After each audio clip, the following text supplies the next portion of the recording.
Our moderator for the next panel is Kimberley Stassel. She is a member of the editorial board for the Wall Street Journal. She writes editorials as well as the weekly Potomac Watch political column from her base, which is in Washington, D.C. She joined Dow Jones and Company back in '94. She worked in the news department, the Wall Street Journal Europe in Brussels, and then moved on to London, and then to New York City in 1999, and soon thereafter joined the journal's editorial page, working as a features editor. And she assumed her current position in '05. I'm a huge fan, by the way. I didn't know you knew that, but we'll say hi a little bit later on. But she is a 2014 Bradley Prize recipient. She's a regular contributor to Sunday political shows, including Face the Nation on CBS, Fox News Sunday, and NBC's Meet the Press. Please welcome Kim to introduce our panelists.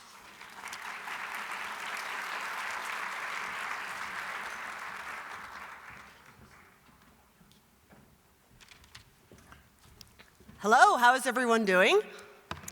Good. It is a real joy to be here, not just because it was an honor to be asked by the Adolph Coors Foundation and the American for Prosperities Foundation to come and be with Darcy and Bob today up on the stage, but because, as mentioned, I am a political reporter, and this marks 12 whole hours I've not had to write about Donald Trump. Yay, Kim!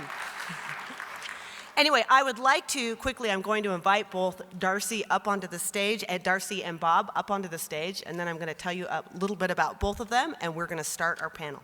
Come on up.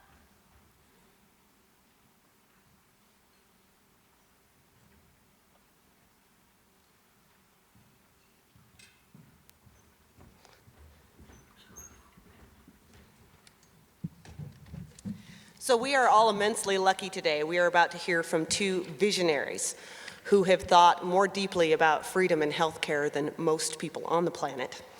And what I love about these two people in particular is that at a time when this country has been mired for the past 8 or 10 years in the same healthcare fights, who gets what, who pays how much, both Darcy and Bob make the case that we are all somewhat missing the point. They make the case that at the center of successful healthcare is healthcare freedom, a system of greater choice and far greater innovation, far greater ownership over healthcare decisions, and which in the creation of such a system, it ends up solving a lot of the other policy problems we have. And that's our goal for today, is to really talk about this in a very blue sky fashion. I'm first going to introduce Dr. Robert Graboyes. He's a senior research fellow at the Mercatus Center at George Mason University, and he teaches health economics at several academic medical centers. His work revolves around the question, how can we make healthcare as innovative in the next 25 years as information technology has been in the last 25 years? In other words, how can going to your doctor be as cool as playing with your iPhone? He calls this a fortress versus a frontier mentality. This is what we need to change to. One reason, by the way, that Bob has all the scope and vision as he has is because he has been everywhere, worked everywhere. He's been a healthcare advisor for the National Federation of Business, an economics professor at the University of Richmond, an economist for the Federal Reserve Bank, an economist for Chase Manhattan Bank. He was even, and I don't know whether to feel pity for him for this stage of his life or not, a journalist. He has 5 university degrees, including a PhD in economics from Columbia University. And in 2014, he received the Reason Foundation's Bastiat Prize for Journalism, which mere journalists like myself can only dream of winning. So with that, I'm going to turn it over to Bob, and he's going to talk a little bit about some of his ideas.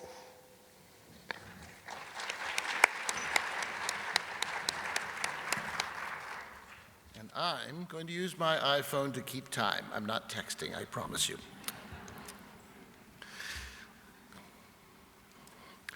Welcome to the 21st century. Nice to have you here. This is a century when practically everything that we believed was permanent and immovable in medicine in the 20th century is going to go by the wayside. One of the writers I admire most in the country, Eric Topol, writes that this will become the most important medical device in human history, and it's already heading in that direction. I'm privileged to have gotten to know Eric well recently, though I've never actually met him in person. I know him because We've communicated by social media, through electronic means. Especially we met through Twitter. And by the way, I love to have more followers, so if you want to follow me, I'm always pumping innovation stuff out. I mostly live on Twitter now. Robert_Graboyes. For 70 years, since the close of World War II, this nation has had a long, nasty, partisan, ideological argument over health care that has led us almost nowhere. The whole discussion has been about insurance, about payments, not about how we create care, how we produce new modes of care, but rather who gets what, when, why, how, and who pays for it how. So, before 2010, when the Affordable Care Act, or Obamacare, was passed, we had a certain number of doctors, a certain number of nurses, a certain number of hospital beds, laboratories, MRI machines, and so forth. In 2000, and by the way, they were all rather busy. Doctors worked long hours, nurses worked long hours. We kept those hospital beds pretty full, and the machines were running. So in 2010, we passed Obamacare, which was supposed to improve everything and lower costs and do all of this, which I will argue was a form of magical thinking. Don't assume this will be partisan. It's not. Magical thinking in that it was the assumption that if you use a newer and better knife to cut your pie, the pie will suddenly become bigger, tastier, and less expensive, because we still had the same number of doctors, nurses, hospital beds, whatever, and it did not fundamentally change the way we deliver health care, what the doctor and the hospital do to you. Again, this is not a partisan thing. When I look at the conservative alternatives to Obamacare, repeal and replace, they generally are called, they are equally magical thinking. Anyone who thinks, and this has been a conservative line for 15 to 20 years, anyone who thinks that you're going to change anything by selling and buying health insurance across state lines is engaging in exactly the same sort of thinking. Anyone who thinks if we just scoop it all up into the federal government and have a single payer system, it's the same problem, same number of doctors, nurses, et cetera. So we're not talking about a left or right, Democratic, Republican, federal or state situation. I call it the fortress and the frontier. I published a monograph about 1.5 years ago under that title. You can get it on Amazon if you like, or you can get it off of our website for free if you like. The fortress, which is the vision that has dominated in healthcare, is characterized by two things. It assumes that public policy has two primary purposes. One is to envision every terrible thing that could ever possibly happen in the course of healthcare and throw all of your resources at trying to prevent every bad thing from happening. So it's paternalism. And the second is, it assumes, well, these doctors work very hard to get their degrees, so we may have to make sure they don't have any sort of competition from people outside the country, from other professions, from nurse practitioners, whatever. So it's protectionism. The industry that most contrasts with it is information technology, in which we've had a frontier, which has said, people are allowed, consumers and producers are allowed to take substantial risks, and the risks in information technology have been enormous, every bit as enormous as in medicine. But you could take those risks for the last 25 years. And furthermore, we said, in a really miraculous congressional action in the early 90s, we essentially said, Steve Jobs or some anonymous guy in a garage, it's okay for them to challenge and take down IBM. Exact opposite of what we do in medicine. A lot of people, right of center, will sort of reminisce and they're nostalgic about, we need to get back to the free market. My argument is the free market has never, ever existed in healthcare, ever. I wrote a piece, if you want to jot it down, called Defying Gravity. You can Google it up. It was in, I think, U.S. News and World Report. I'll give you a very quick chronology. 1910 was the first time in human history where medicine did more good than harm. 1930, late 30s is when medicine actually began to do substantial good, around the time penicillin came in. But the fact is we had already begun shutting down markets as late as the late 19th century, and by the time medicine actually became useful, we had already said, we will not allow this to function the way that other markets function. And in doing so, we stifled innovation, we stifled variation. We homogenized medicine. Everyone's got to do it the same way. So go back in a time machine. Take your DeLorean back 25 years and explain an iPad. First of all, if you were to go back 50 years and talk about the computing power in your iPad, which cost $600, around 1960, it would have cost, in theory, $100 trillion to build that much computing power. Now it's 600. Go back 25 years, though, and tell your friends what an iPad does, how much it costs, how much the apps cost, how many are free. Tell them about online banking. You can go up in a tent in the Rockies and deposit your paychecks and download the complete works of Shakespeare. With an iPhone, you can plug a little patch on that'll do an EKG, and it will do a very good analysis on whether you're having a heart attack at this moment without the need of a cardiologist there. Again, this was because we allowed the market to explode. We said anyone can come into this. Of course, you were subject to liability laws and tort laws such, but we allowed people to innovate. In contrast, take your time machine back to the same people and tell them what's happened in the last 25 years in medicine. There will be barely a surprise in the whole lot. Yes, we've made some progress. You might say, well, we have a vaccine now for hepatitis C. And they'll say, that's good, I'm glad we developed that. Kind of figured they would, but didn't know how soon it would happen. But in medicine, as amazing as medicine seems to us, the progress of innovation has been glacial. I'll just note, I gave a similar lecture to this about 6 months ago, and my then 93-year-old mother was there. She died about a week ago, the best possible life, the best possible death. But at that point, I was talking about where medicine was 200 years ago. From about the year 200 to about the year 1800, medicine, Western medicine, did not change. You were not allowed to challenge the status quo. One of the last victims was George Washington. And just to bring it to perspective, I pointed to my mother in the audience and I said, Mom has been alive 43% of the time since George Washington died. That's how fast medicine has come, from bleeding and leeches to our miraculous world of MRIs and such. But the important things have not been a part of the American political debate. Rather than argue about insurance, there are 5 big areas that I think we need to argue about that really were nowhere in the debate. First is the Medicare reimbursement formula, which essentially centralizes a decision of what is medicine and what is not medicine, and how much you pay for what, and who gets what and when.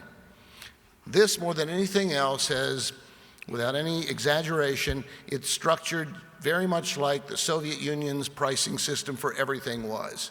It misallocates resources and it stifles innovation. Second, hospitals. We homogenize hospitals. Everything has to be a large general hospital. We put roadblocks in the way of small, nimble specialty hospitals, or the management techniques that are causing just an explosion of innovation in hospitals in places like India. The FDA, and we'll talk about that a bit today. I've recently, for the last 2 years, I've been involved with a group called Enable. 3 years ago, if you had a child born without a hand, a workable prosthetic that would allow him to pick up a phone or a cup would cost about $5,000. Until an injured carpenter in South Africa met up online with a puppet maker in Washington State, and using 3D printing technology, they created a workable hand that cost about $10.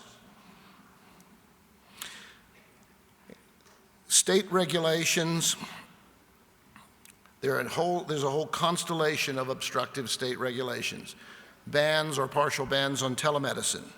Certificate of need. In my state, hospital wants to add a new neonatal unit or add a piece of equipment. They have to beg for permission from the state. It costs hundreds of thousands of dollars to do it, and sometimes you don't get it. Banning nurse practitioners and pharmacists from doing what they do in some states. The most important, and given what this group's focus is, I think look back at something called the Flexner Report, 1910, which usually you'll see cited as this is what made medicine great because it standardized everything, standardized medical schools, it standardized the practice of medicine, it got us where we are. I would look at it the other way around. It happened to come out at the moment medicine was about to take off, and it kept us at low altitude ever since. It standardized, it wiped out African American medical schools. It said everyone has to study the same thing, same curriculum in every medical school. So I'll close up here. The thrill of my job is I get to meet some of the greatest innovators in healthcare across the country. The nice thing is I can, for instance, the other night I gathered 8 congressmen with some innovators, and I got to say to them, it happened to be a group of Republican congressmen. I said, I don't know the politics of the innovators here, and I don't care. It doesn't matter in this discussion. And the good news is all these changes, miraculous changes that we'll talk about in Q&A, are going to happen. The question right now is whether America, in the next 25 years, in the next century, will be the leader in innovation, as we have been, or whether we follow places like India and Singapore, and even places in Africa, where I used to do some work, are beginning to leap over us because they don't have these strictures that we have here. Thanks. Thank you, Bob. Frontier mentality. Okay, Darcy Olsen is the president of the Goldwater Institute, and that is a research and legal center that is all about liberty. Darcy does many things at the Goldwater Institute to promote freedom, but one of the reasons she's here today is because Goldwater Institute is currently spearheading the Right to Try initiative. That's a state-level measure that gives terminally ill patients access to potentially life-saving medicines. Under the current system, terminally ill patients have to wait to gain access to new treatments, which can take over a decade to make it to the market. 24 states have adopted this life-saving measure that Darcy has been promoting. She's also written an entire book on it. She came out last year. It is amazing. I suggest you all rush out and buy it right away. Darcy has, in fact, been a public policy activist since she was little. When she was just 11 years old, and I love this story, she went door to door gathering signatures on a homemade petition to stop animal abuse. She went on to Georgetown University and New York University, and she has been running the Goldwater Institute since 2001, which means if you look at her, she took it over when she was approximately 13 years old. Darcy has received numerous awards and recognitions, including the 2014 Bradley Prize, which recognizes individuals of extraordinary talent who seek to preserve and defend institutions and free government. One of my favorite Darcy awards, though, however, was when Hockey Magazine named her the 64th most powerful person in hockey for her leading role in blocking a multi-million-dollar subsidy to an NHL team. Another amazing thing about Darcy, she has adopted 3 children. And I know what it's like to be a working mom, how hard that is, and that makes her all the more astounding. Before Darcy goes up to speak, we are in fact going to watch a 5-minute video that talks a little bit about some of the work that she chronicled in her book and some of the issues that she tackles out there, and then she'll go up and speak. So if we can roll that video. What would you do if you had 2 children and one of them was getting better on a drug and you just needed this drug for your other son? As much as you can say, you know, I knew what I was, what was going to happen and I was prepared, I don't think you ever look at your kids and think they're going to die. Assisted by Muscular Dystrophy Association. This is Jen Zoller, and we have Austin and Max. Did I get that right? Hey, how about that? Can you tell us what Duchenne is? Well, it's one of the most common forms of childhood muscular dystrophy. Austin was diagnosed when he was about 3, and his brother shortly after that. And it affects all the muscles in the body, including the heart and lungs. And how old are they right now? 5.5 and 2.5. I expect my children to be able to live long, happy lives, and we're looking for a cure. Yeah, we are. You know, I was pretty sure something was going to happen. And so at first I was like, oh, when they're 2 and 5, there's going to be a drug. And then I was like, you know, when they're 7 and 10, there's going to be a drug. So I think I always told myself that we were close. And then doctors and researchers started talking about something that made sense to me. And it was called exon skipping. And I thought, okay, and they said, we're actually working on this. Max was on the cusp of losing his ability to walk when he enrolled in the study. So he was falling all the time. I knew that this was sort of a last-ditch effort. Austin had stopped walking at 10, Max was 9. I knew if we didn't do something interventionally, I was gonna have 2 kids in a wheelchair. In the trial, and they're only enrolling 12 children, and they might be randomized to a placebo, and it's all of these things, and then you wait for a phone call. He was literally the last child enrolled in this trial. About 25, 30 weeks into the trial, he was asking to go outside and play. And he used to be a computer guy, and all of a sudden he was asking to go outside and play. And I realized that he was on drug, and I wanted to scream. We have a treatment for this disease. Meanwhile, I've got this older kid that's getting worse. I could be the mom of the first child to survive this disease and the last kid to die from it. They put this in for us. Austin can't do this anymore. It's a really heavy door. So Max can open it. Austin can't open it. So when he comes in, he pushes a button so that it's accessible. We have hundreds of Duchenne experts who literally wrote a letter to the FDA with the data laid out. These are people who see 3,000 or more kids with Duchenne. They've been working in Duchenne their entire professional lives. They agreed, and they sent this letter to the FDA, and they said, listen, we are the experts. We would like to prescribe this to our patients. This is a good drug. How do you go home and say, you know what, they found a treatment for your disease, you're getting it every week, but the guy that writes the guidance on this disease, the guy who looked at this and reviewed it for the FDA, saying this drug may not be good enough. The FDA did eventually do something for us. They issued some guidance to the company that said, in order to submit a new drug application, we need to see this drug in older kids. And Austin was the first one dosed. It was a really awesome minute. And then we showed back up and said, did you think this was over? You still haven't approved the drug, and there are children who are dying. If the FDA says no, we lose access to not only this drug, the company probably goes under or starts working on a different disease. Other companies look at what just happened to Sarepta, and they decide to pull out of this disease because there isn't a path forward, there's no approvability. It'd be a tragedy for the whole rare disease community. My kids lose all hope for survival. I mean, Austin is a couple years away from the natural history definition of death. Margaret Hamburg, the former commissioner of the FDA, used to stand up at every conference and talk about the way forward was personalized medicine. The way forward can't be personalized medicine if we're not approving trials that are based on personalized medicine. I think that if the FDA can't wrap their mind around personalized medicine, that those with just a very low prevalence of a disease, they're never gonna have a treatment. We're never gonna move forward. One of two things has to happen. Either they need to catch up with the times, or they need to be shaken up a little bit. The most dangerous statement is, we do it this way because it's always been done this way.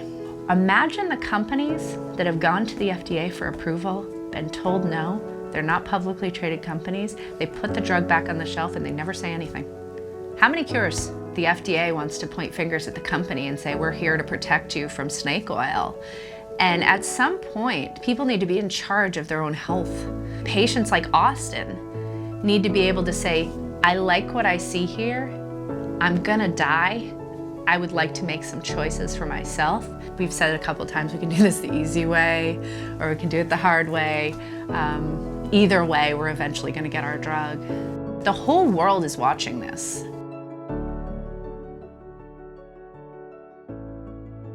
For me personally, I don't really care because it's not, I don't really care whether or not I get it. It's whether or not everyone else gets to use it. My hope is that other kids will be able to get beyond the drug that me and Max are on and hopefully get better.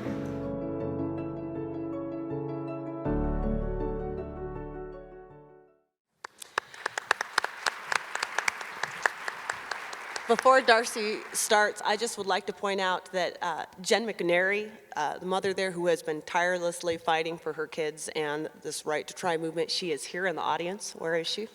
Jen, can you give people a wave so they know where you are? Yeah, she is here to meet people. Stand up, Yeah. Jen. Stand up. There she is. And she wants, if anybody here in this audience, if they have ideas, if they have thoughts, she's here to meet you. So please seek her out, or if you want to get her contact details, contact anyone here at the foundations, and they'll make sure that happens. And with that, Darcy. Okay, great. Jen, thank you for making that video for today for us. And I'd like to also thank John Jackson with the Adolph Coors Foundation. I wanted to make sure I get the name of the foundation right. And of course, Jen Stefano with Americans for Prosperity Foundation for putting on this incredible conference for us and bringing us all together. Now, this year, about 1 million Americans are going to hear from their doctors and physicians that there are no treatments left for them, that they have no more alternatives, and it's time to get their affairs in order. But what doctors really mean when they say that is that in their toolbox of FDA-approved options, there are no treatments left. But the truth is that there are thousands of drugs, some of them are cures, stuck right now in the FDA's pipeline, and those are for cancer, for Lou Gehrig's disease, for things like DMD. And in my book, The Right to Try, I tell the story of a man named Ted Harada. And we actually call Ted Lazarus because he is the first known survivor of Lou Gehrig's disease, or ALS. Now, Ted was very fortunate to get into a clinical trial where he received a treatment that was able to reverse his symptoms to the point where he doesn't have any anymore. And so here we are today, 7 years after his diagnosis, and he's swimming in the pool with his kids, he's climbing up the stairs, he's walking 5K races. Ted and 31 other Americans were lucky enough to be able to get into this cutting-edge clinical trial. But in the years since that trial began, 24,000 other patients in the United States have died of Lou Gehrig's disease.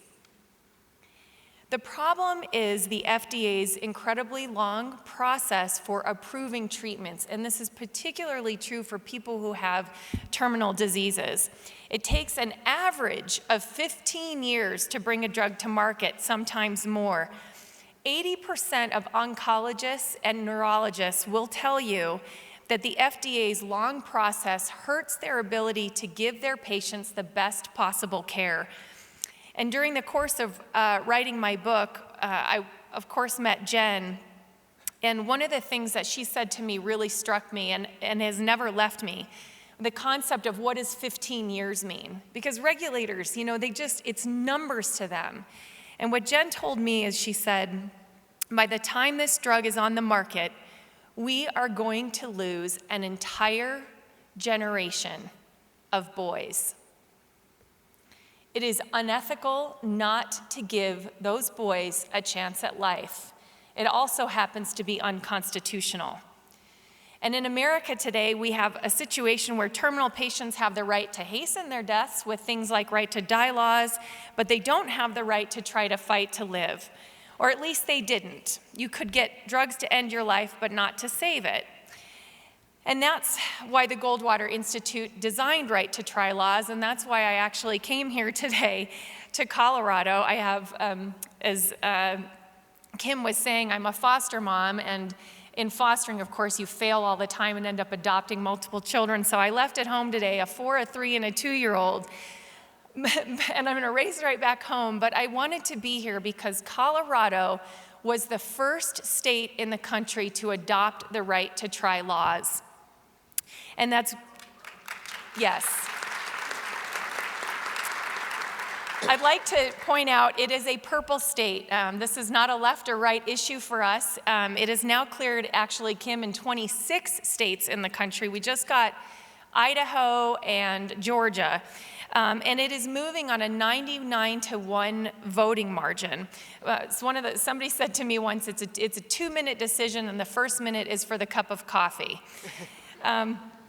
Under the right to try laws, if you have a terminal diagnosis and the FDA-approved treatments are not working for you, you have the right to try to save your life by taking an investigational treatment that is under study at the FDA but still could be 10 or 15 years away from a green light. Now, these laws are not a panacea. They don't address every issue that we're going to face. But they are a step in the right direction, very innovative. People have been trying to reform the FDA for a long time, and we decided we had to try to take a new route. We know that patients are being treated under these laws and that lives are being saved today. So we're thrilled to have that information. Now, the main concern that I heard when I was working on this book was that some of these treatments could have unknown side effects. And the patients, of course, are the people who know this firsthand, but as Ted likes to put it, quote, ALS is 100% fatal. It's not a big risk for a guy with a fatal disease. And so the analogy that we like to use in this business is that if you were on a sinking ship, would you pass on the only available lifeboat because the government hadn't certified it yet? Or would you say, get the lifeboats in the water? And probably with some expletives in there. And as a society, we can and we should debate the best kind of lifeboats and how we're going to pay for lifeboats. But for heaven's sake, there is no argument for withholding the lifeboats that we currently have from people who are drowning.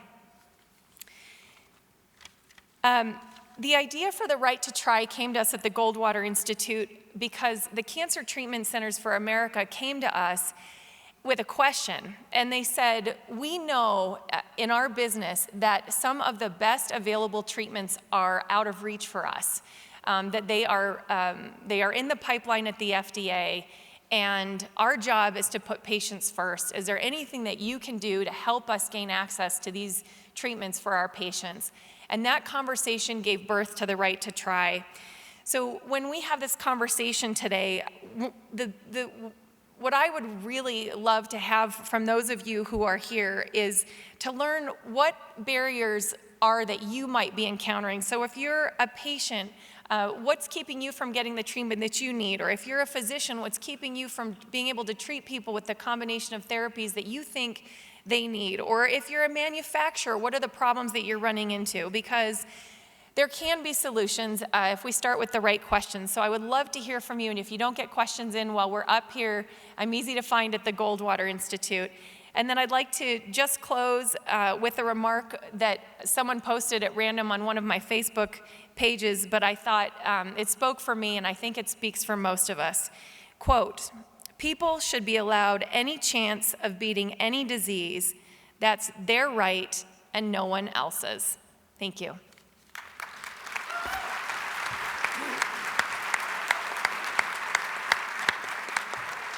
Okay, before we start, I just want to remind you all you have your iPads, and if there are questions that you would like me to ask Bob and Darcy, please type them in and send them up, and we'll try to work some of those into this discussion up here.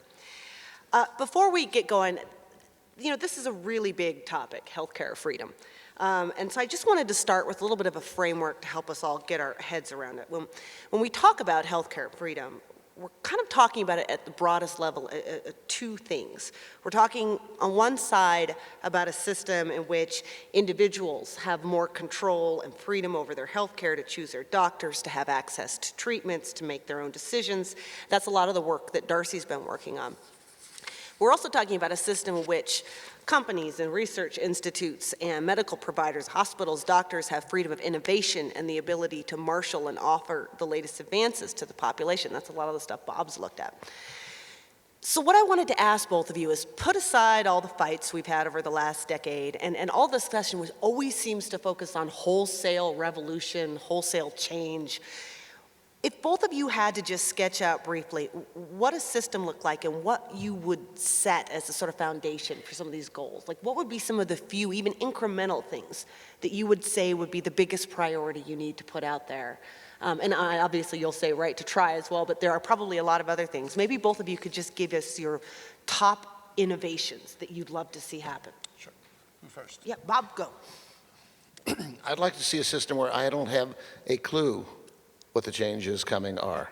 If you had asked me in 1990, 1991, if you had asked a computer expert then, what changes do you see coming in IT?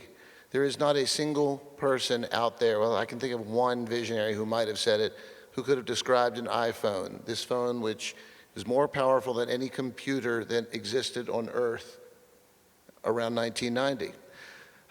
What we need to change things is this broad ability to innovate, to let people take risks, to let challengers from outside challenge people on the inside, so that we can get healthcare that we can't even imagine today, any more than someone in 1990 could have imagined an iPhone. So what do you have to do at the federal government level? For instance, like we have a question that came here that says, how can we get healthcare out of the hands of government and have corporate America follow the model Bill Coors did when he started the Coors Wellness Center? How do you do that? What are the 2 or 3 things that need to change? In my Fortress and Frontier, I described it as it's much more like island hopping warfare in World War II than it was like the European theater. It's taking, you've got 1,000 islands you want, it's going one after another and jumping, and you don't know which direction you're ultimately going to get to. You have to, again, I named a couple of them. You can't fix it unless you get rid of the Medicare reimbursement system.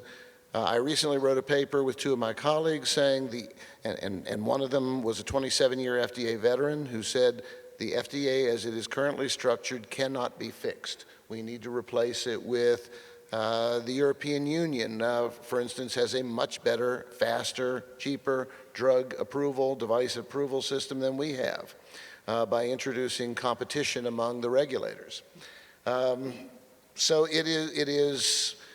it's hard to put it on a bumper sticker because it's not something a couple of guys sitting around a table in a cubicle can do. It is loosening thousands and thousands of different strictures that have been placed at the federal level. And by the way, the states are just as bad or worse in many cases. I was at a dinner not long ago and a woman said, we've got to get the federal government out. It's the 800-pound gorilla in the room. And I said, yeah, but at the state level, we have 50, 80-pound baboons that are equally a problem. And one of them is just the sort of stuff that Darcy talks about. Yeah, Darcy, pick up from there, because in addition to there are other things that stand in the way at the state level. This is what you specialize in.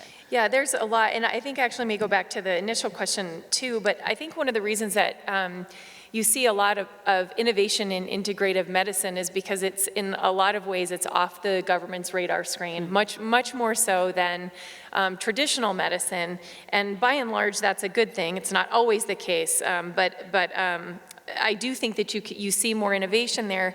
With the FDA, of course, you have a bottleneck. So one of the things that we've called for is reciprocity. We need to bring down the walls. About 30% of the most cutting-edge advancements in medicine, from medical devices to treatments, are coming out abroad first. And there are treatments like the one that Steve Jobs went for that's been the standard of care in Europe for 25 years that we still can't get yet here. So I think giving Americans the right to have access to these drugs that have been approved elsewhere, as long as they know, well, this was the European Medicines Agency that approved this, or this came out of Japan or Israel, would go a long way toward putting new treatments in the hands of patients and physicians today, but also really help with innovation. It's, when it costs $1 billion or $1.5 billion to get a drug to market here, small startups have a really hard time affording that, and so they end up selling to the top 20 companies, which never change hands, and you essentially have, it's not a full monopoly, but by and large, for something like medicine, that is what we have created through these policies. So reciprocity is a really good place to begin, just getting access to things that are being used in other countries. We have another question from the audience, which kind of goes to that, and I'd be curious to hear both of your thoughts on this. That question is, do you believe that the American Medical Association and Big Pharma are in cahoots to keep medical cures from the public? It's something that a lot of people believe out there, or is it a more sophisticated problem, as you say, about ownership and... You know what? People aren't smart enough to be in cahoots. They just aren't. I'm sorry. I think, people it's hard enough to run an organization, let alone coordinate across, an industry of 20 large companies and so forth. I don't think that's what's happening. I think the FDA and Congress, they've had very good intentions over the past 50 years. They didn't want thalidomide to be in, women who were pregnant. They didn't want those kinds of disasters in the United States. So they became extremely cautious about approving new medicines and drugs. And it's a culture that has built up over time. And, that's fine for pimple cream, but it's not fine for people who are dying of cancer. And it actually isn't fine in that case either, but I think that this is something that has happened as a cultural problem, and this is why things like the right to try are so important, because just like the protests in the 80s with patients with HIV and activism, the voice becomes so loud that the FDA is no longer able to ignore it, and that's part of the function of the right to try. Is to say that people are fed up and they've had enough, FDA, and if you don't want to do something about it, we will. Yeah, my colleague was at the FDA during that period, and he said it was a rather terrifying thing to walk out of the office in the afternoon. He cheered them on. He was glad they did what they did, but they had to go to extreme measures because the FDA has this built-in risk aversion, extreme risk aversion. Very simply, if you're at the FDA, and you release a drug and 50 people die from it, you're going to be under the hot lights in front of a congressional committee, and your career is probably ruined. If you don't release a drug that would have saved 500,000 people, there is no penalty to pay for your career. That is fixable. The European Union, again, has a system that puts some of the incentives on the other side. We haven't done it, and my colleague will insist the FDA cannot be turned right in that. We need to fundamentally change the way we do it. Well, Bob, I think a lot of people, when they would listen to what you're talking about, one question that they would have is, can you really compare healthcare to IT? I mean, there are some people that argue we don't even really have a healthcare market, as it were. Mm-hmm. And in some ways it is very different. If my iPhone doesn't work and my 4-year-old can't fix it, she usually can, but if she can't, I just go to a store and get it fixed. But I mean, we're talking the stakes here. If my lungs don't work, it's a little bit different scenario. In 1990, when Congress unleashed the market in IT, someone could have said, if we have this internet thing, if we release that to the public, and if we have little teeny phones like this, people will be able to use these things to fly airplanes into skyscrapers and kill thousands of people. They will be able to go into people's bank accounts and steal them into poverty. They will be able to do identity theft. They will be able to stalk people. They will be able to do all sorts of brand new crimes. Maybe we shouldn't just allow this internet and these cell phones. They would have been right about all the dangers. But I don't think there are very many people in this room who would say, let's go back to our landlines and our adding machines rather than the computers and cell phones we have. Congress said there will be enormous risks in this thing, terrifying risks, but we're going to let it proceed, and when we see there's a big problem, we'll fix it as we go along.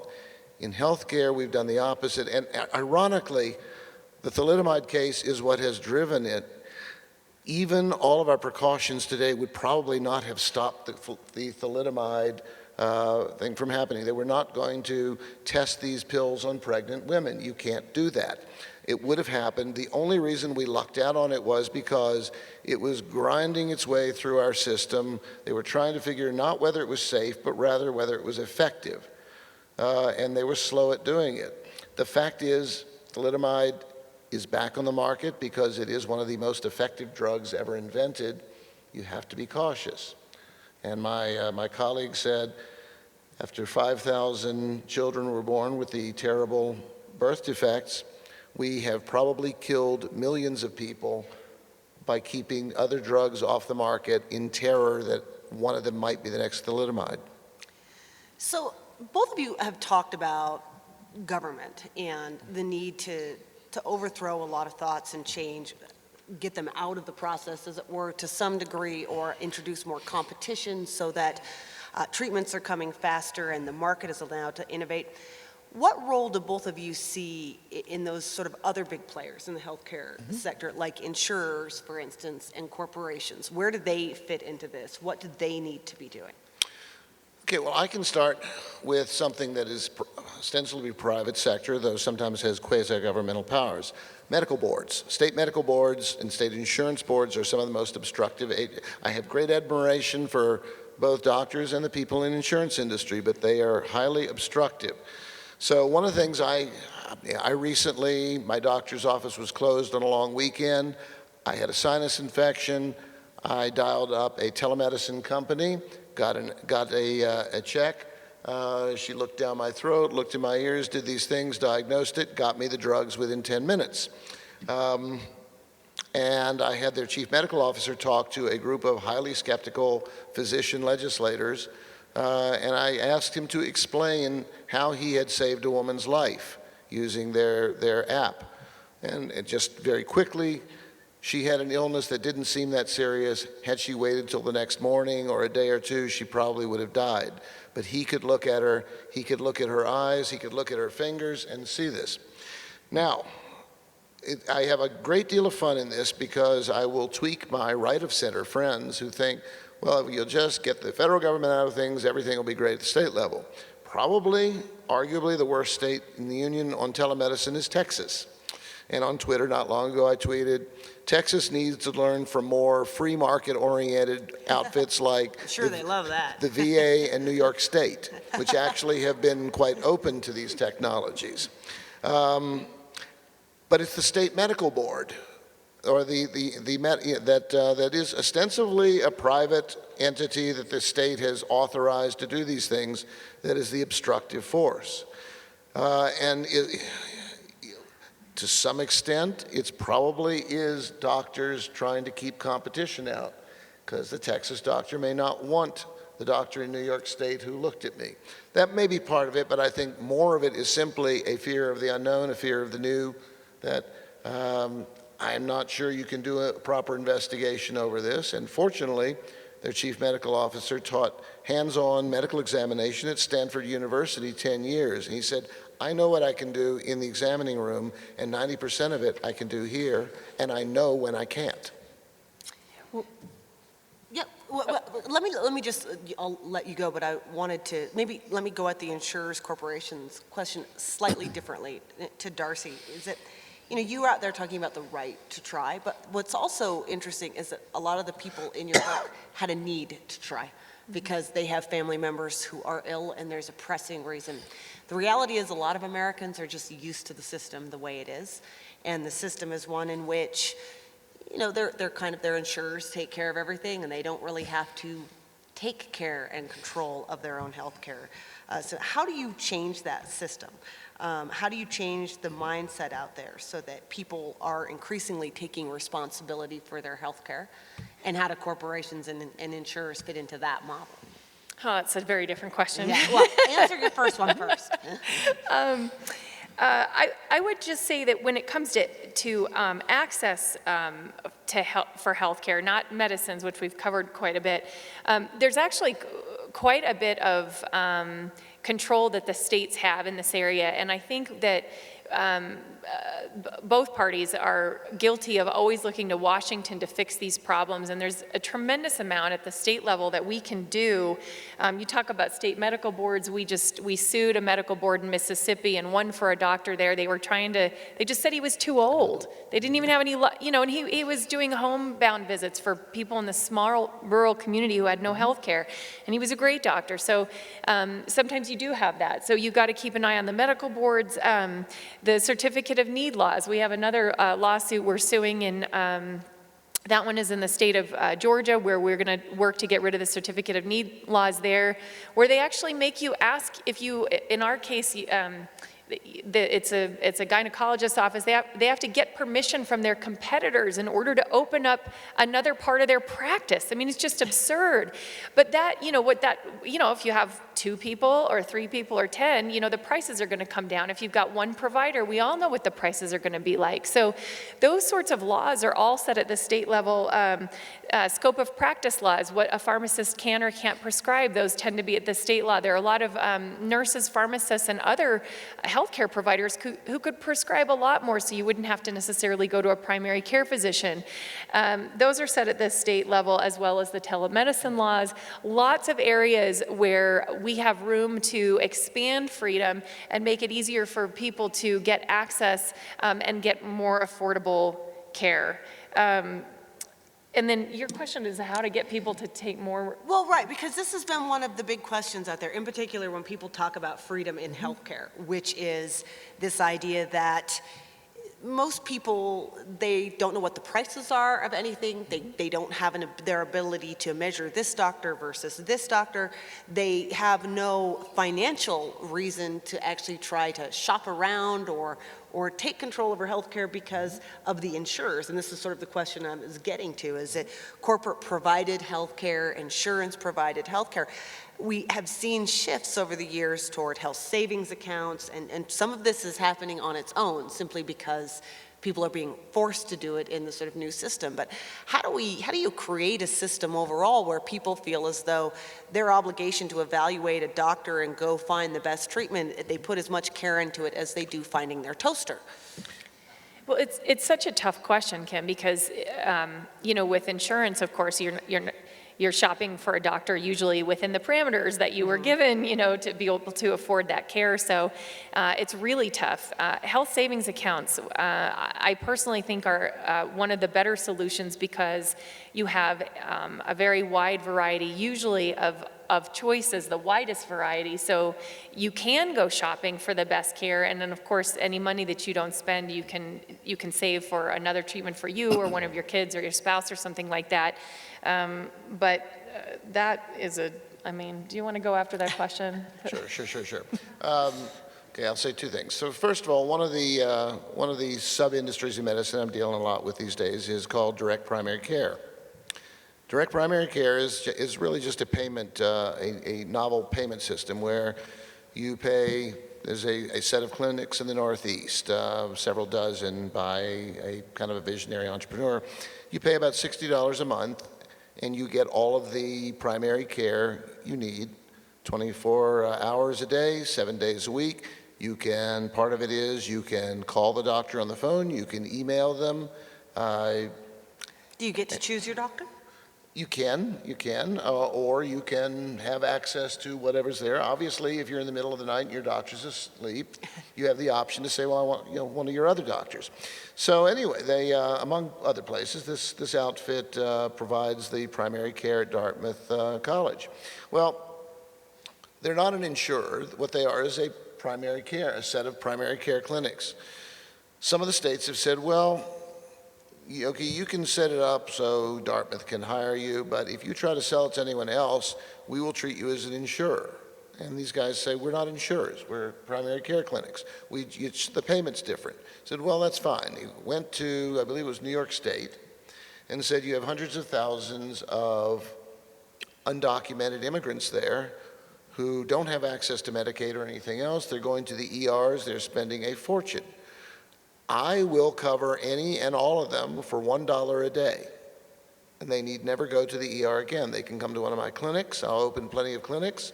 And for $365 a year, you can provide primary care for all these people 24 hours a day, 7 days a week. They said, oh, that would be great, but now we'll treat you as an insurer. And if you do that, you bankrupt him. But the good news is, so how do we unleash the system? The fact is the system is unleashing itself. With the internet, cheap communications, and inexpensive international travel, the old regime is going to fall because people are going to have other options. If Texas doesn't allow telemedicine, people are going to go to their iPhones and talk to doctors in another country. Can Texas control it? That will be an interesting, contentious legal issue. My guess is they won't. Pharmaceuticals, the FDA says you can't have this drug. We now have these magnificent 3D printers that can print at the molecular level. We are approaching the point where someone will be able to download the chemical formula for a drug you want, open source, put it out on the internet. You can download it and print yourself your own pills. The FDA actually just approved the first 3D printed pills. But soon, you're going to be able to do it whether the FDA wants you to or not, which means we had better start figuring out how we improve safety and efficacy because the old 20th century regulations are simply not going to cut it. At our congressional dinner, we had someone who owned the prosthetic hands, and a member of Congress asked about HIPAA. Said, well, you know, that limits sharing of data.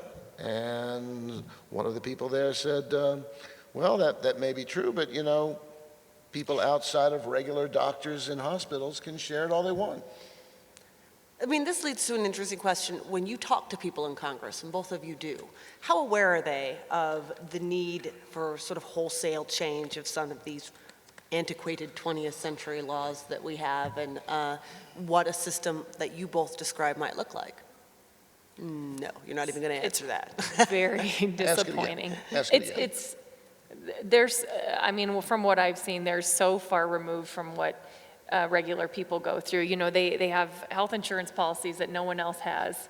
They have incomes far above what regular folks have.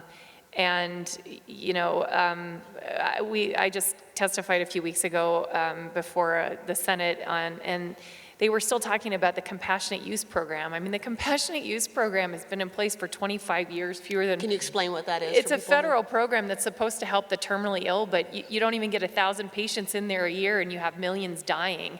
And they're like, what can we do to tweak that to make it work better? You know, they just... I feel like by and large are, you know, I'm sure there are a few exceptions, but Congress is very, very much out of touch with what's happening for regular folks.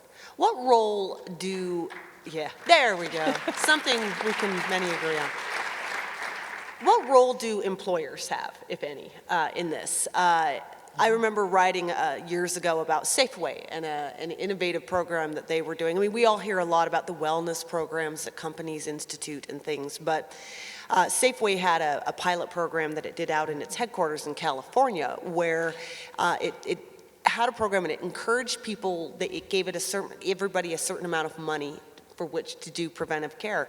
But one of the things they did is did a lot of research and put up a website where you could indeed say that it cost this much to go have a breast cancer screening at this place and this much to go have it there. And any money that you didn't spend on your preventive care at the end of the day was yours to sort of keep. And so it was an encouragement for people to go do research. Do you see that happening in other places? Is that part of this picture as well? Because so many people do get their care through their employers. And in the thousands of islands, that's one of them. And it's a perfectly good way to begin chipping away. So it was a kind of a well-read article in the New Yorker by Dr. Atul Gawande, bright fellow, lots of good ideas. But he said medicine needs to be more like the Cheesecake Factory, where you've got these checklists and busy people running around, and the customers there know what to order, they see the prices, whatever. And a friend of mine wrote a critique of the article, and he said, it's a nice analogy, but the problem is it's not exactly analogous.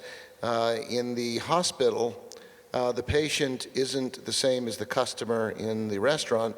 The patient is the steak. The employer is the customer. And as he said, no one cares what the steak thinks about the dinner. The steak isn't coming back. And that is a problem. We got accidentally into employer-sponsored insurance at the end of World War II. I think of it as... Do you blow it up? It certainly has been discussed by a number of different plans. Before the Affordable Care Act, there was a plan circulating the year before that was a bipartisan proposal that would have done just that. Eventually, it's going to have to happen. I'm not saying that every employer needs to be out. I was talking to a friend earlier about, A lot of, Kaiser began as an employer-sponsored plan, and it's great. What we need to do is to allow all sorts of different models to build so that we can compare. Right now, and the Affordable Care Act has actually, I think, done damage in that it has even more severely restricted what are the optional ways of paying for insurance. They've tried to homogenize it. Is there some way to give parity to people who don't get employer-sponsored health care?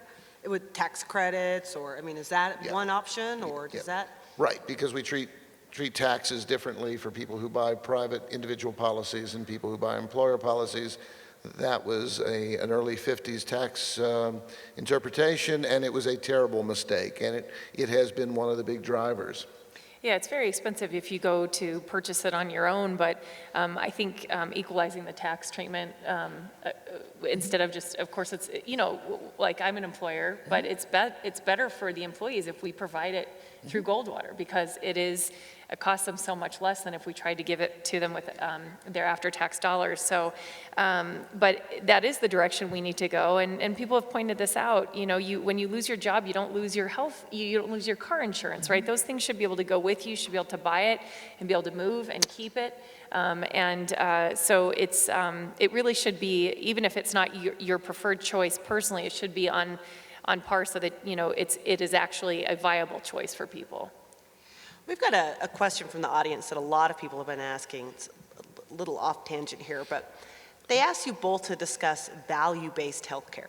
Who determines what is quality, and what outcome measures should be used, and what is healthy living and aging? You want to start with that? Yeah. I see, that's a long question too.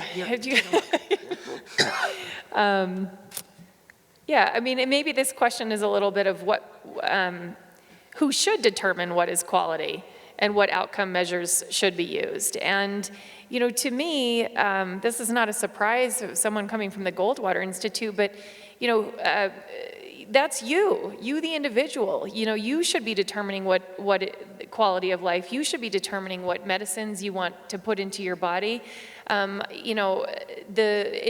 Colorado, it's a pretty decent setup from my understanding, although I'm sure someone will come and tell me a different story at the end of this. But with integrative medicine here, this is one of the best markets for that, because if you are a provider, you just disclose your education and what you know or don't know. And if you're a consumer, you can sign an informed consent saying, I know this might not cure me, but this is a treatment that I want. What is freedom if not the right to try to have good health, to try to live your life? It's your life. I would say that, I will frequently say something like what Darcy just said, and people say, well, but most people don't have the medical training, whatever, but what it really is that you should be able to make the determination of what kind of health care you want, or to pick who it is who makes those decisions on your behalf. I make a lot of decisions. I know nothing about how my car works, but I do know how to pick someone who's adept at analyzing my automobile, which my life depends on. I don't know how to fly an airplane or to build an engine, but I do know how to look through and see, okay, this airline has a good safety record, and there are people who are looking at every day doing it on my behalf. I'll just mention a book. I love to throw reading materials out. David Goldhill, who's CEO of the Game Show Network, wrote one of the finest books on American healthcare and where it fails to offer these sorts of choices. And he said what's remarkable about healthcare is not one specific aspect of how we do it, but rather that we have so few models competing with one another on how we pay for things, how we deliver things. He wrote it because his doctor died of a MRSA infection in a hospital, and he felt compelled to know why did that happen when it shouldn't have. Well, what is the role, in your minds, for the federal government or the state government in terms of safety? And what should be those limits? And both of you have talked about models of overseas countries. You have noted, Darcy, that a lot of places like Japan, they approve their medicines much more quickly. You talked about the European Union having a better approval system in which some competition. What is it that they're doing that we can learn from that is working better to get drugs to people more quickly? And how did they make those safety innovation calculations? Go ahead. Okay. Well, one of the first things we have to do is to understand our own system, which most of us don't, including a lot of people who are top-line policy wonks in it. People say, well, if I'm dropping a pill down my gullet, I want to make sure it's safe. The fact is, most of the pills you're dropping down your gullet have not been approved as safe for what you have. When the FDA approves a drug, it says, we've done some tests and determined that it's safe for these particular purposes, this disease, this regimen of treatment. But I'm guessing it's a large majority of the pills that you take are for off-label purposes. A doctor says, well, this is a cancer drug, but I will use it for this guy who has a rash or whatever. The FDA has not approved the safety. We are far more vulnerable than we think in that. I like to compare it to what my wife, who just retired as a librarian after 40 years, does. For hundreds of years, the job of a librarian was to be a monopolist over scarce resources.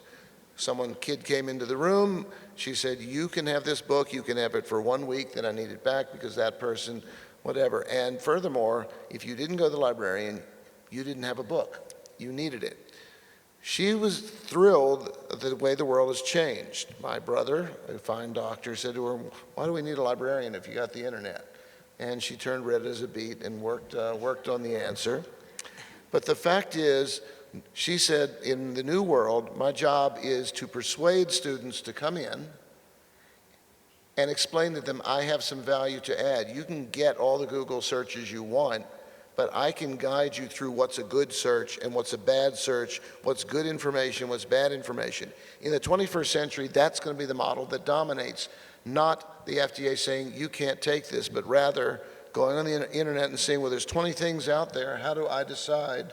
There will be specialists who say, I have something to tell you about all 20 and I can help guide you. Now, my wife was thrilled with the changes in libraries. A lot of her colleagues aren't. They liked handing the book out. And we've got the same thing in healthcare. You want to do another one? No, go ahead. Okay. Yeah. No, I'm Okay, good. well, I mean, this actually brings up a question there. How do we find out, I mean, what are in the pipeline? What's at the FDA that you don't even know that might be there, that's a treatment that you could be used? You know what, that's a great question, because I'm sure all of us know people who are sick, and you have these conversations and you're thinking, right, like, how many of you want to know what company helped Ted Harada? I mean, how many of you have friends with Lou Gehrig's disease, right? That company is called Neuralstem. And you can find them on the web, and their president will actually communicate individually with individual patients. To find out about clinical trials here, it's clinicaltrials.gov. It's a terrible, terrible database, but it's the most current one that we have.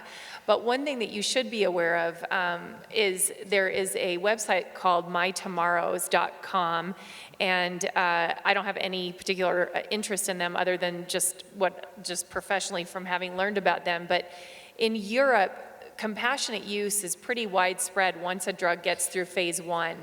And so the early years. And this is a company that was set up by a man who lost his father to lung cancer, even though he himself was heading a very large pharmaceutical. He still couldn't get access to some of the cutting edge medicines that he thinks could have possibly saved his father. So My Tomorrows connects the manufacturers of these innovative and promising treatments with patients who register with a particular condition, and they will alert you anytime something is coming to market or 10 years from, but you can get it through their program. So if you are unable to get something in the US, that is a great, that's a great alternative for people who have the ability to possibly get to Europe. That's called My Tomorrows. You know, the rise of databases, of apps, that sort of thing, really is the perfect model. When I talk to people in Washington, a lot of them have the vision that, okay, well, the federal government needs to set up a great database that will do all of this. Well, you can't really do a quality product in that way. You think of 1999, I think it was, I think I may have the numbers slightly off. I believe Google was the 28th search engine to enter the market in 1999. If you had asked the federal government, pick the one that's really going to do the job and change the world, I can guarantee you they wouldn't have picked Google. They probably would have picked some stodgy old thing that, well, he did something good 20 years ago, so we'll let him do it. It was a massive battle between hundreds of search engines, and Google rose to the occasion along with some others. And that's the process by which it will happen, not a process in which a bunch of smart guys around a table in Washington say, we're going to do it this way, and we'll fund it, and we'll oversee it, and we will rule it. No, it is amazing. My dad has been very ill recently, and just on the app thing, I remember I had, when friends and neighbors found out about this, 5 different people come to me with suggested apps, which is this, by the way, an amazing revolution all on its own, where family members, you all download them, you can all put in who took to the last doctor appointment, what the doctor's numbers are, what all the medicine is, and everyone can kind of crowdsource this information together and use it to help the patient. We didn't have any of that just 5 years ago. Darcy, a related question, just because it goes to treatments. A lot of people in the audience have asked whether or not these right-to-try laws ever cover holistic or nutritional or alternative avenues. Right now, the right-to-try laws only cover medicines that are under clinical study at the FDA and have cleared phase 1. So which is basically a basic safety test. So they're very conservatively designed, and they were designed that way not out of my personal preference, which would be for something much stronger, but so that we can withstand a contest should this be challenged and taken up to the U.S. Supreme Court. Unfortunately, precedent isn't on the side of tremendous healthcare freedom, but it's on the side of a little bit of healthcare freedom.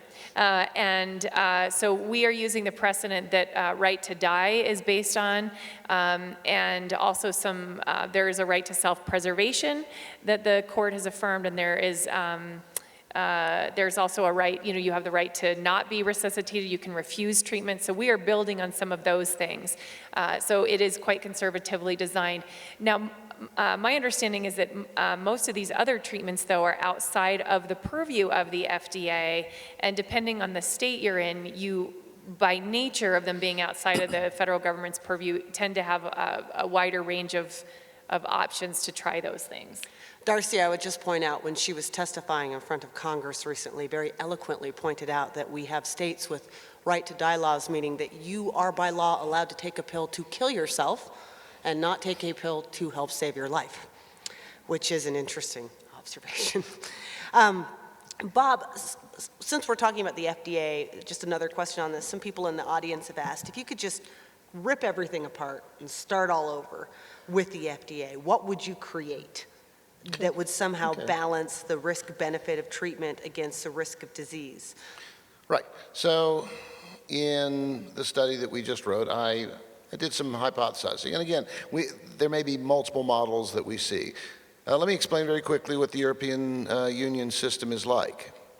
I compared it to, for 250 years, safety and efficiency of maritime on the high seas has been done, of shipping safety. You get on a ship, you would like to know that it's built correctly, that they know how to distribute weight in it, that you're going to... Has a decent lifeboat? Yeah, how to use a lifeboat, all of those things. There was a recognition 250 years ago in the coffee houses of London, Lloyd's in particular, Lloyd's Coffee House, that no government could actually rule maritime law, because if you didn't like that country's maritime law, you would simply raise another flag over your ship and go somewhere else. So what they did was they set up insurance companies. Right now in the world, the system still exists. They're called, I think, maritime classification societies. There are about 60 of them. And when you have a ship and a shipping company, you say, okay, which of these 60 do I want to go to? You'll say, well, this guy, he knows a lot about my kind of ship, but he's really slow, and it'll take 20 years to get an answer. This one's not quite as smart, but he gets it done fast. This one doesn't know anything. I think I'll go to the guy in the middle. And for 250 years, this has done a magnificent job of ensuring safety on the high seas. Does a ship ever go down? Yes, it does. But by and large, these have been spectacularly successful. The European Union has roughly the same thing in drug and device approvals. What they do is they have, I don't know the number, I should know, but I've forgotten how many they have. When you have a drug in Europe and you want to get it approved, you say, well, there's a bunch of these private sector agencies. Think of the underwriters' laboratories that guarantee the safety of this microphone, whatever. You go through the same process and say, this one gets it done pretty fast, they're effective. I don't want them to incorrectly say that I've got a safe drug, but they've got a good track record, they get it done quickly, I'll go to those. And also, they tend to specialize. This approval society has a special expertise in nephrology, so I will go to them since I'm doing kidney stuff. And what this creates, contrary to the FDA, is they have a penalty. Yes, you don't want to be the agency that releases the next thalidomide or whatever. On the other hand, you don't want to be the one that dawdles for 15 years so that you can be excessively safe. So immediately, that's one possibility. There are other possibilities I can think of, but if you were asking, well, if you've got 1 hour to change our system of approval, what will you do? That's probably the system that I would shift to, and it's already in existence. I completely agree with that. And in fact, the FDA, it's kind of strange. It's almost a middleman. I mean, it makes more sense for places like Mayo or, Sloan Kettering at any time. They're running 150 clinical trials. They're the ones who know if something is working. So it's hard to argue that you then need them to go to the FDA and ask the FDA's opinion when they haven't seen the patients, they haven't been working on this, they don't have any particular specialization in that particular field. So that's the answer I would have given, but it was a lot more articulate than mine. But you need to have competing places for approval, and a lot of the research hospitals would be natural fits in the U.S. Or Apple introduced their health kit when so that, what was it? I think they said the first day the thing was available, this was on the Apple Watch, and they got a huge number of people volunteering, yes, you can monitor me with this thing and I'll let you have my data. And it was said that in one day they got more volunteers to produce data than 50 medical schools that could have accumulated in a year. So you want companies like Google or Apple getting into this business. Famously, Sergey Brin, the founder of Google, was being interviewed by a venture capitalist, famous venture capitalist, and he said, we would love to get into healthcare, but the regulatory environment is so, I forget how he said it, look it up, so dangerous, so filled with pitfalls that it's just an awful place to be. So we just don't want to get near it. Now they are getting into it to some extent now.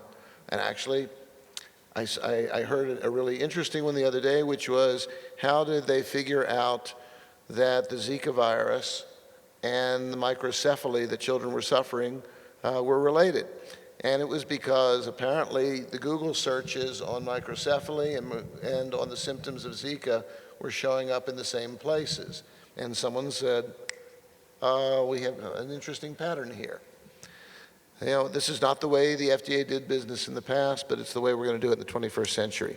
Does this model of competition and accountability, is it transferable to other aspects of federal and state government healthcare regulation as well, too, in terms of Sure. The Medicare or Medicaid system? Like, how would that work in other areas? You. Okay, so yes, again, Medicare is a set of price controls that determine this is what we're going to provide. There's so many stories I can tell, and I'll tell. Tell the most fun one. Yeah, I'll tell two fun ones, short ones. So I heard a doctor speak a couple of years ago, urologist in Atlanta, and she said that a patient with a bladder problem had. There were two treatments, one $2,000, one $60,000. Usually the $60,000 one is a little bit better than the $2,000, but not a lot. Because of his peculiarities, for him, this one patient, $2,000 was better than the $60,000. So she said, no brainer. Save $58,000 and better chance of success. So she submits the paperwork to Medicare and rejection. Sorry, we pay for the $60,000 one. We don't pay for the $2,000 one. Awesome. And a year and a half later, I wrote to her and said, whatever happened? She said, good news, bad news. I finally got Medicare to agree to pay for the cheaper one. The bad news is I had to take off from my practice, fly to Washington, and bang on doors at my own personal cost. And when they finally said, we'll pay for the cheaper one, they offered to pay less than it costs me to do it.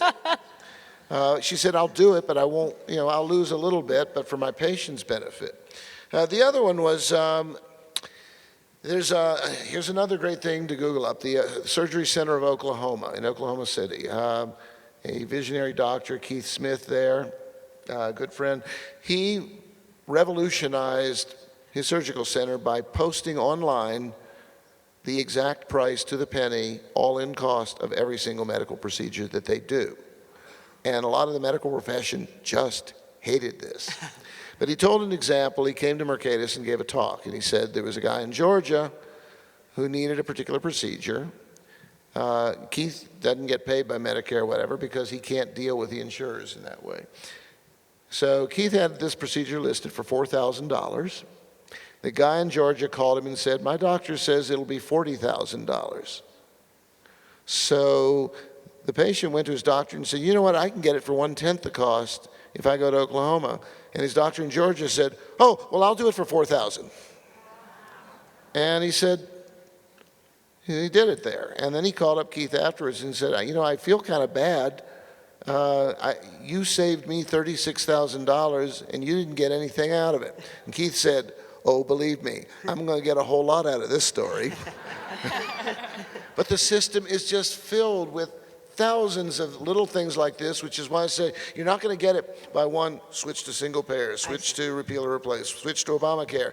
It's going to take one after another of bringing down to passing right to try, dropping certificate of need laws, allowing nurse practitioners. What in particular, though, I'm curious, what in particular would you advocate Medicare? Because that is such a huge cost driver of healthcare.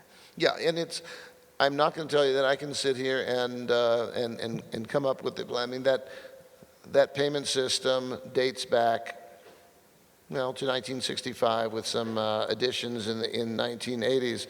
We have built a vast infrastructure, and it goes back to David Goldhill's book, where he said, the problem is we come up with one way to pay for everything rather than letting different models. So it might be the sort of thing where instead of Medicare, you might have multiple Medicares, Medicare-like entities. I mean, we did a bit of that with Medicare Advantage, and actually it was quite successful. But you might say, well, let's see, this one pays in this particular way, this one pays a different way, this one has direct primary care, and it's got an HSA. And David's point is that in his industry and every industry other than healthcare, and I would add education, it's constant experimentation with how you pay for it and letting people sort of feel their way through the system and try different approaches. Are you starting to see that with these state waivers that get put to the federal government, requests by governors to do their healthcare in different ways? Is it making much of a difference in terms of changing the models? I'm not opposed to that, but again, you've got the same pathologies at the state level that you do at the federal level, and so yes, you will get some good cases. There are a couple of nice examples out there. Indiana has done well. There are a couple of other states. But by and large, if you're still saying a bunch of smart government guys are going to sit down in a room and figure out how to do this, you're never going to get to the point that we have in other industries where vast numbers of consumers are constantly surfing through these waters and finding the sweet spot. Darcy, I want to introduce one other aspect of this, something we haven't talked about yet, but you've mentioned several times lawsuits that the Goldwater Institute has filed. It's unusual, actually, usually to be having a foundation suing the government. And usually when we talk about lawsuits in healthcare, it's a very different form of lawsuit. And I wondered if you could talk a little bit about that in terms of the federal and state level. How big an issue is tort reform to this question? How much does that get in the way of innovation and the ability for both doctors and providers to be more innovative and consumers to take more risks? Yeah, they're asking us to conclude. Are you Oh, seeing, are you they? see that? Yeah. No. Well, look, we're They're supposed to be flashing stopping. conclude, time to Really? Oh, conclude sorry. and Okay, wrap well, up. you finish. But, It's too much fun. You know, Yeah, I know. I was ignoring that. Yeah, I actually, you know, the tort reform piece, I think that's a real problem. But I mean, when you're talking about, you know, innovation in medicine and getting new things to market, that I don't think actually plays a big role. I think that really it's the government, you know, just not approving things. And, you know, NIH recently dug up like 200 studies of drugs that the FDA had not approved, and now they're re-examining all of them because they hadn't helped enough people, but they were helping like 5%. Well, now they know enough about genetics to realize that a lot of those things that weren't helping enough people actually will be cures for other people. I